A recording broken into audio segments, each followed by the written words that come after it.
حدیث پاک میں آتے ہیں کل قیامت کے دن جب لوگ اللہ کی بارگاہ میں آئیں گے اور اہل مصائب،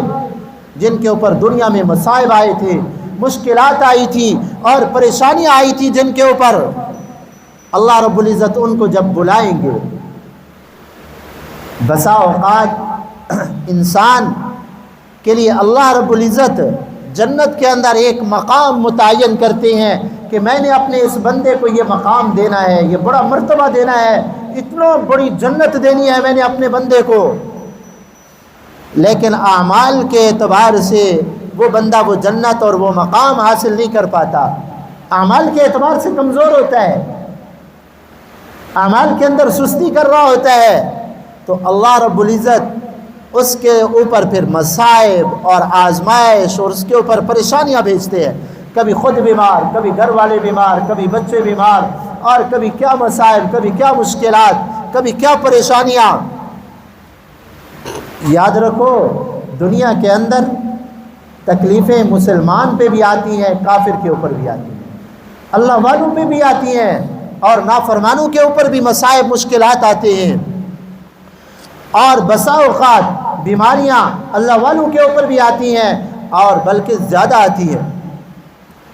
اور اللہ کے نافرمان بھی بیمار ہوتے ہیں۔ اب کون سی بیماری اللہ کی طرف سے عذاب ہے اور کون سی بیماری اللہ کی طرف سے، اور کون سی مصیبت اللہ کی طرف سے نعمت بن کے آئی ہے،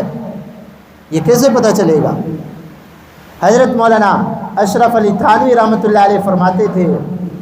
کہ جس بیماری کے اندر، جس مصیبت کے اندر، جس تکلیف کے اندر بندہ اللہ کی طرف رجوع کرتا ہے، تکلیف آئی، بندہ فوراً آ گیا مسجد کے اندر اور اللہ کے سامنے 2 رکعت نماز نفل پڑھ لی، اللہ کی طرف رجوع کر لیا، مصیبت آ گئی، اللہ کو یاد کرنا شروع کر دیا، اللہ شروع کر دیا ہے، اللہ سے تعلق بڑھنا شروع ہو گیا ہے، تو یہ بیماری اور یہ مصیبت اس کے لیے عذاب نہیں ہے، یہ اس کے لیے اللہ کی طرف سے رحمت ہے۔ ہاں، جس بیماری کے اندر، جس مصیبت کے اندر، جس پریشانی کے اندر انسان اللہ کو بھلا دے،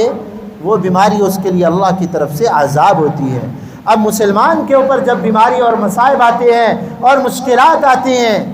تو مسلمان اللہ کی طرف رجوع کرتا ہے۔ ہمیں شریعت کے اندر یہی تعلیم دی گئی، آپ صلی اللہ علیہ وسلم کے اسوہ حسنہ سے ہمیں یہی سبق ملتا ہے کہ جب آقا صلی اللہ علیہ وسلم کے اوپر کوئی مشکلات آتی، ام المومنین امی عائشہ صدیقہ رضی اللہ تعالی عنہ فرماتی ہے جب کوئی مشکل معاملہ پیش آتا، آپ صلی اللہ علیہ وسلم فوراً مسجد کی طرف آپ صلی اللہ علیہ وسلم جو ہے چل پڑتے تھے اور نماز کی طرف متوجہ ہو جاتے تھے۔ تو مصائب مسلمانوں پہ بھی آتے ہیں، اللہ والوں پہ بھی آتے ہیں۔ بسا اوقات ہم بڑی خطا کر جاتے ہیں، کسی نیک آدمی کے اوپر مصیبت آ گئی، پریشانیاں آ گئیں، اور کسی اللہ والے کے اوپر تکلیفیں آ گئیں، تو ہم بدگمانی شروع کر دیتے ہیں، یار اتنا اللہ والا پتہ نہیں کون سی پکڑ میں آ گیا، ہاں بھائی اتنا اللہ والا ہے، یہ بیمار ہو گیا، اس کے مصائب اس کے اوپر آ گئے، پتہ نہیں کون سی پکڑ کے اندر آ گیا۔ یہ ہماری غلط فہمی ہے، یہ پکڑ نہیں ہوا کرتی، یہ اس اللہ والے کے اوپر اللہ کی رحمت ہو رہی ہوتی ہے۔ تو بہرحال بات کو سمجھیں، تو حدیث پاک میں آتے ہیں جن لوگوں کے اوپر دنیا میں مصائب آئے، اللہ تعالیٰ جب قیامت کے دن ان کو بلائیں گے اور قیامت کے دن ان مصیبت والوں سے انما یوفی الصابرون اجرہم بغیر حساب، صبر کرنے والوں کو اللہ بغیر حساب کتاب کے جنت دیں گے، اور ان کے مراتب دیکھ کر، ان کے درجات کو دیکھ کر اللہ تعالیٰ فرمائیں گے دیکھو میرا بندہ، دنیا کے اندر تیرے اوپر یہ مصیبت آئی تھی، اس کے بدلے جنت کے اندر اتنا بڑا محل میں نے تیرے لیے متعین کیا ہے۔ تو جب اللہ ان کو انعامات دیں گے تو دنیا کے اندر جو لوگ صحت مند رہے تھے، جن کے اوپر تکلیفیں نہیں آئی تھیں، وہ ان کے اجر کو دیکھ کر وہ آرزو کریں گے کاش